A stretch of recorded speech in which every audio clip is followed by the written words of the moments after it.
Bismillahirrahmanirrahim. Assalamualaikum warahmatullahi ta'ala wabarakatuh. Pelajar-pelajar yang dikasih sekalian, mudah-mudahan sehat, khususnya pelajar-pelajar tingkatan 4 ya. InsyaAllah kita lihat tajuk ataupun kitab syariah tingkatan 4 ya. Okey, kita lihat tajuk muka surat 13 ya. 13 tajuk rujuk. Okey, tajuk rujuk.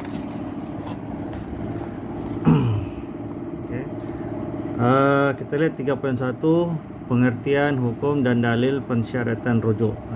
Pengertian rujuk. Rujuk ialah suami mengembalikan isterinya yang telah diceraikan. Itu rujuk. Rujuk maksudnya kembali ataupun mengambil. Mengembalikan, mengambil lah ataupun kembali. Jadi rujuk bermaksud atau pengertian atau arti atau makna rujuk ialah suami mengembalikan isterinya dengan apa dia? Yang telah diceraikan. Okey. Rujuk maksudnya nak kembali semula Baik. Apa hukum dan dalil? Hanya isteri yang diceraikan dengan talak satu atau dua sahaja. Tak boleh, kalau tiga tak boleh. Satu dan dua sahaja, ingat tu.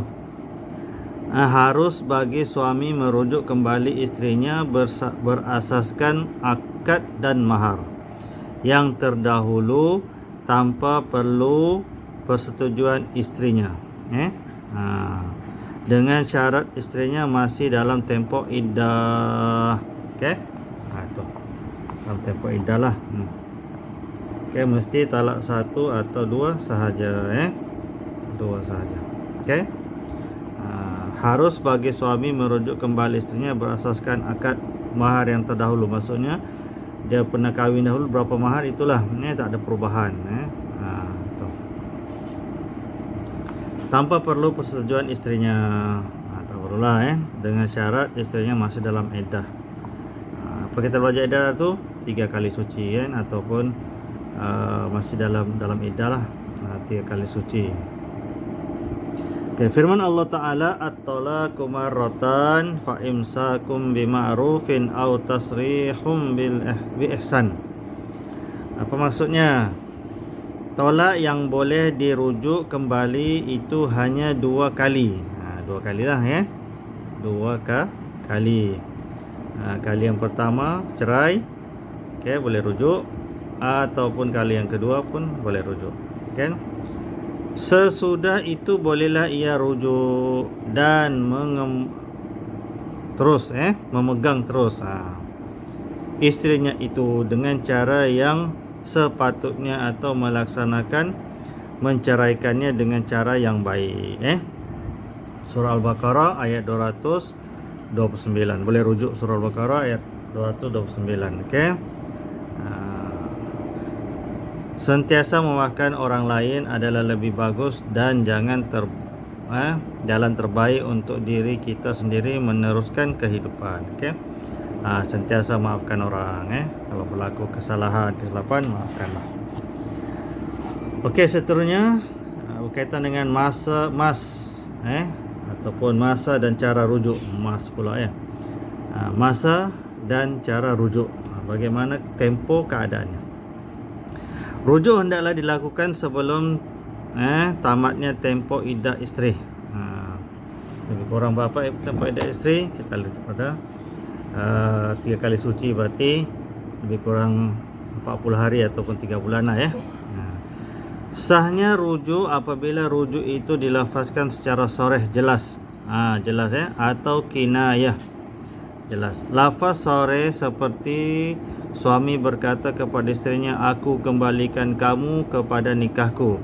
Maksudnya itu rujuklah. Aku nak dengan kamu semula pun boleh.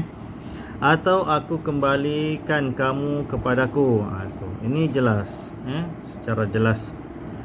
Secara jelas maksudnya dia lafazkan secara betul, terang di hadapan isteri. Manakala lafaz kinayah, kinayah. Ingat tu rujuk ada 2, satu sharih, secara sharih, dan yang kedua kinayah. tu ingat tu. Kinayah ni kiasan kiasan. Pula seperti suami berkata kepada isterinya, aku berkahwin dengan kamu, atau aku berkahwin dengan kamu. Lafaz kinayah yang memerlukan kepada niat. Kinayah ni perlu pada niat. Okey, sebab dia secara kiasan. Betul tak niat dia tu tadi ataupun main-main Ketika melafazkan rujuk, sunat disaksikan oleh sunat dilakukan dua orang saksi yang adil. Okey. Biasanya di depan mahkamah lah Biasanya untuk situasi sebegini biasanya di hadapan mahkamah lah. Tu rujuk. Okey, Ustaz ulang sekali lagi berkaitan dengan tajuk kita ni sikit je untuk berkaitan dengan rujuk. Okey, kita ulang semula. Pengertian rujuk ialah suami mengembalikan isterinya yang telah diceraikan. Okey. Hukumnya apa? Hukum talak harus Hukumnya harus.